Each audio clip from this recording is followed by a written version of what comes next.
1773 का regulating act भी आया। ये एक्ट क्यों लाया गया था? अचानक ब्रिटिश पार्लियामेंट को कंपनी के मामलों में दखल देने की जरूरत क्यों महसूस हुई? हाँ, 1773 का रेगुलेटिंग एक्ट। इसके पीछे कई बड़े कारण थे। पहला, कंपनी बहुत बुरे फाइनेंशियल क्राइसिस में थी और उसने ब्रिटिश सरकार से 1 मिलियन पाउंड का भारी भरकम कर्जा मांगा था। 1 मिलियन पाउंड? जी।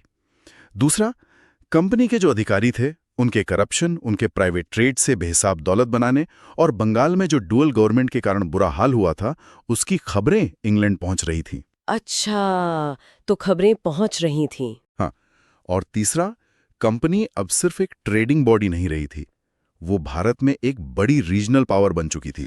तो ब्रिटिश सरकार को लगा कि भाई अब इसके मामलों को रेगुलेट करना नेशनल इंटरेस्ट में जरूरी है। तो ये एक्ट कंपनी पर लगाम कसने की पहली कोशिश थी। हाँ। इसके मेन प्रोविजंस क्या थे और इसे भारत के कॉन्स्टिट्यूशनल डेवलपमेंट में एक मील का पत्थर क्यों माना जाता है? एक्ट के कई अहम प्रोविजंस थे। जी। बंगाल के गवर्नर का पदनाम बदलकर governor general of Fort William in Bengal कर दिया गया और वॉरेन हेस्टिंग्स पहले गवर्नर जनरल बने। पहले गवर्नर जनरल? हाँ।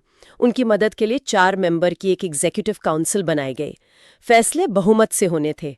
मद्रास और बॉम्बे प्रेसिडेंसी को कुछ मामलों में, जैसे वॉर और पीस, बंगाल के गवर्नर जनरल के अधीन कर दिया गया। अच्छा, सेंट्रलाइजेशन की तरफ एक कदम। बिल्कुल।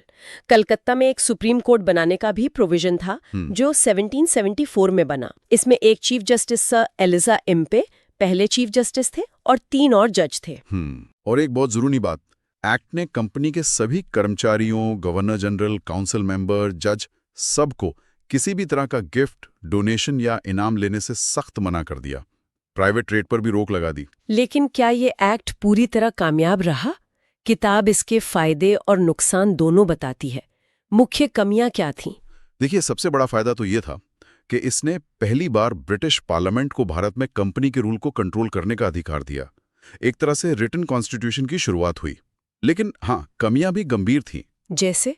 सबसे बड़ी कमी ये थी कि गवर्नर जनरल को अपनी काउंसिल पर कोई वीटो पावर नहीं थी और काउंसिल के मेंबर, खासकर फिलिप फ्रांसिस जैसे लोग, अक्सर उनका विरोध करते थे।